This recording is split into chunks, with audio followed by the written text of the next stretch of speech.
All right, let's jump right in. We're going to talk about something that sounds, well, kind of silly. Eating yogurt with a fork. But stay with me here. Because what if I told you that this tiny, everyday frustration actually holds a huge lesson about life, resilience, and just dealing with the unexpected? I mean, come on, you've been there, right? You've got your snack, you're all set to eat, you reach for a utensil, and then, total letdown. It's such a universal feeling. So there you are, holding your yogurt, and you're staring at two terrible tools for the job. A flimsy plastic butter knife? Pretty much useless. And the fork? Well, we all know the fork is just a guaranteed mess waiting to happen. And this, my friends, is what the author of our source material calls the Plasticware Conundrum. It's that moment, that split-second decision when you know neither choice is good, but you gotta pick one if you want to move forward.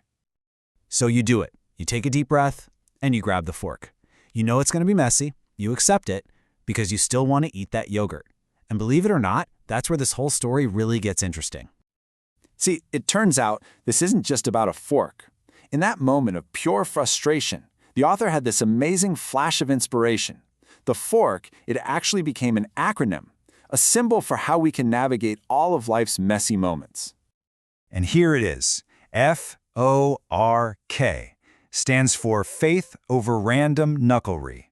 Now, the whole phrase is a mindset, for sure, but the real magic, the part that's a total game changer, is that last word, a word the author just invented for a feeling we've all had, Knuckle-ry. So let's talk about that last letter, K for Knucklery, because it's really the key to this whole thing. It's a word somebody made up for a feeling we've all experienced, but, never really had a name for until now. So what is Knucklery? Well, it's pretty much anything in life that just makes you go, huh? Anything that makes absolutely no sense. It's the universe throwing you a curveball that feels illogical, frustrating, and just weird. And this is the perfect example. The yogurt dripping right through the tines of the fork all down your shirt. That is pure Knucklery.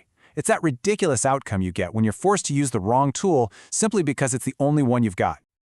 Okay, so you're in it. You're in a moment of pure Knucklery. You're making a mess, you're getting frustrated. But what if not having the right tool? What if the missing spoon isn't the actual problem?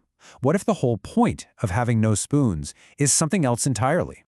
And here it is. This is the big pivot, the huge insight. Maybe not having a spoon isn't a failure. It's not a roadblock. Maybe it's a redirect, like a little nudge from the universe, pointing you in a totally different direction. It's all about switching up your perspective. You go from seeing a problem, I don't have a spoon, to seeing a challenge. Okay, this is a test. How resourceful can I be? The situation's the same, but how you see it, that changes everything. And suddenly, that fork isn't just a fork anymore. It's not a symbol of what you're lacking. It becomes a tool for retuning your own brain.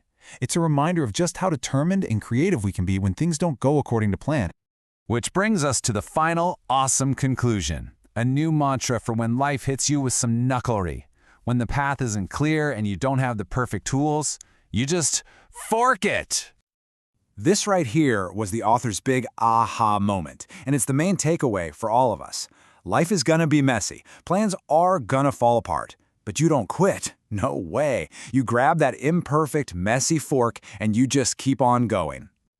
So, the next time you can't find the spoon for your big goal or your dream project, just go for it anyway. Dig in with whatever you have. Be diligent. Scrape every single last bit of opportunity you can out of that yogurt container of life. And that kind of leaves us with one last thing to think about. What challenge, what goal, what messy situation in your life right now is your yogurt? And how are you going to just grab that fork and go for it?